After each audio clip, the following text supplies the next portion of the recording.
Barang siapa yang taat kepada Muhammad, sesungguhnya dia telah taat kepada Allah. Betul? Betul. Iya, makanya saya bilang Muhammad itu adalah perwujudan dari Allah. Tidak menuhankan itu. Yang dituhankan oleh seseorang itu harus esa, harus satu, tidak boleh dua, Bang Edis. Selamat datang di MPR TV. Kami hadir bukan mencari pemenang. Kami hadir mengajak berpikir. Kita tadi sedang berbicara mengenai posisi umat Islam terhadap Muhammad, terhadap Rasul. Ya. Apakah benar bahwa ucapan yang keluar dari mulut seorang Islam ketika Rasul sudah memerintahkan adalah sami'na wa ta'na? Ya kan gini Bang Edis, kalau terkait masalah sabda Nabi ya, sabda misalkan sabdanya baginda Nabi Muhammad misalkan terkait tentang hal-hal yang diwajibkan itu harus. Gimana? Kalau yang berkaitan dengan perkara yang diwajibkan maka itu harus. Berarti apa jawaban orang-orang Islam ketika Muhammad sudah memerintahkan sesuatu kepadanya? Ya gini, kalau dalam ajaran Islam berat teman-teman. Atau gini saja, Gus Imam ada Al-Quran nggak di sana? Al-Quran ada. Oke, bolehkah saya dibacakan surat An-Nur ayat 51? Surat An-Nur ya. Tunggu ya. Saya buka ini dulu Bang Edis, tapi saya pakai satu HP nanti keluar. Bolehkah saya bacakan di sini? Silakan ya. Baik, ini adalah An-Nur ayat yang ke-50. Bentar. Surat An-Nur ayat 48 sampai 52 ya. Saya akan tampilkan dulu di layar supaya kita bisa ini ya. Baik, saya balikan kamera saya. Inilah posisi orang Islam yang menjadi hamba-hamba Allah, hamba-hamba Muhammad, teman-teman. Jadi tidak mungkin jadi hamba Allah doang, harus jadi hambanya Muhammad juga. Nih ya, kita mulai dari ayat 48. Dan apabila mereka dipanggil kepada Allah dan Rasulnya, jadi nggak mungkin dipanggil sama Allah saja, dipanggil sama Rasul juga. Makanya Allah dan Rasul ini selalu nempel mereka. Makanya dui tunggal. Ya. Apabila mereka dipanggil kepada Allah dan Rasulnya agar Rasul menghukum atau mengadili di antara mereka, tiba-tiba sebagian dari mereka menolak untuk datang. Tetapi jika keputusan itu untuk mereka, mereka datang kepada Rasul dan patuh. Lalu ini, perhatikan. Apabila ketidakdatangan mereka itu karena dalam hati mereka ada penyakit, atau karena mereka ragu-ragu, ataukah karena mereka takut, atau karena Allah dan Rasulnya berlaku zalim kepada mereka, kan ya? Sesungguhnya jawaban orang-orang mukmin apabila mereka dipanggil kepada Allah dan Rasulnya asal Rasul menghukum di antara mereka ialah ucapan sami'na wa ta'na, kami mendengar dan kami patuh, dan mereka itulah orang-orang yang beruntung. Nih, penjelasannya udah dijelaskan nih. Nah, dijelasin di sini. Makanya posisi seorang muslim itu tidak mungkin membantah Muhammad. Mereka itu harus punya jawaban sami'na wa ta'na, kami patuh dan kami taat. Ini Bang Edi, Al-Quran itu taat kepada Allah dan Rasulnya adalah membenarkan berita, menjalankan perintah keduanya, bukan perintah ke satu tetapi keduanya. Khasyah, takut kepada Allah adalah takut bersamaan dengan mengenal Allah. Jadi nggak bisa orang muslim itu taat sama Allah doang. Harus taat kepada Rasulnya. Bahkan Muhammad berkata, barang siapa dan Rasulnya itu wajib bagi umat Islam. wajib.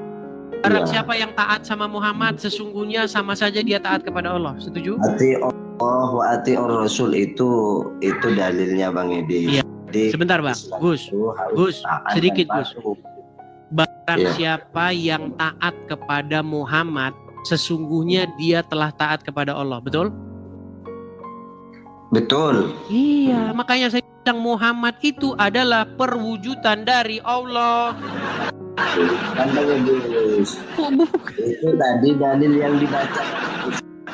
Dalil Quran yang dibaca Bang Edis itu setiap Al-Quran diturunkan itu ada asbabun nuzulnya.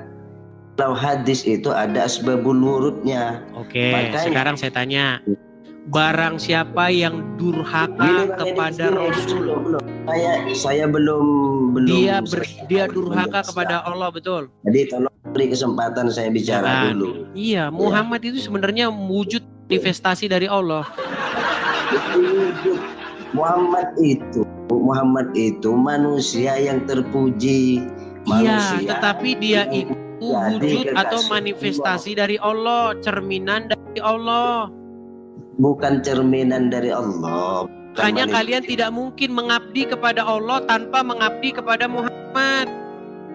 Bukan hanya kepada Nabi Muhammad kok. Bahkan umat Islam itu kepada Nabi Isa yang disembah sampean. Oke, mana dalilnya? Mana dalilnya taat kepada Isa sama dengan taat kepada Allah? Ini Bang Edis. Ya harus ada dalilnya dong Gus. Gak boleh. Baiklah, selanjutnya masalah memuja. Tadi Anda katakan. Kalau Bang Edis masalah memuja gini. Tadi Anda katakan, apakah salah kami memuja Muhammad? Masalahnya enggak salah gini. Ketika kami di gereja, kami menyanyikan lagu-lagu pujian. Kami memuja-muja, memuji-muji Yesus.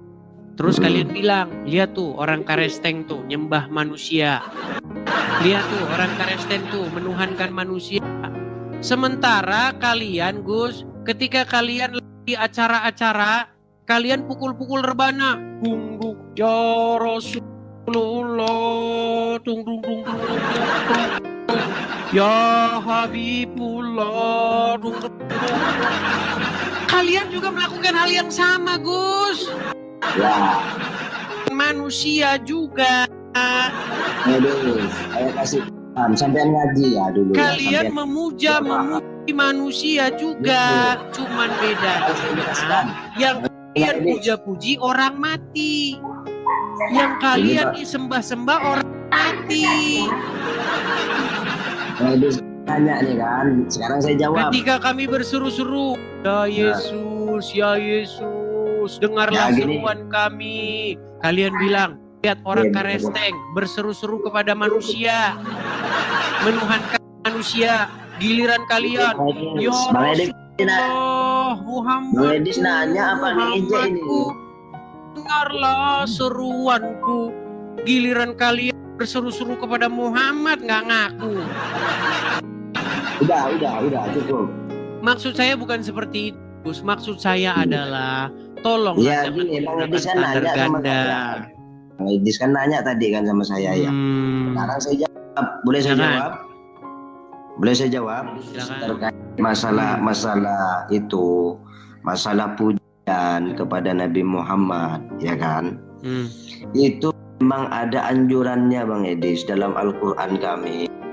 Itu ada anjurannya bahwa masalahnya begini. Ketika kami memuji-muji Yesus, berseru-seru kepada Yesus, kalian bilang kami mempertuhankan Yesus. Kenapa ketika kalian melakukan hal yang kalian tidak ngaku mempertuhankan Muhammad? Karena Nabi Muhammad itu hanya sekedar anti benar mereka yang menuhankan Muhammad. Bahkan dalam pujian itu, pujian kepada menuhankan itu dalam pengertian bukan berarti menganggap Muhammad itu sang pencipta. Menuhankan di situ maksudnya sesuai dengan yang dimaksud Al-Quran.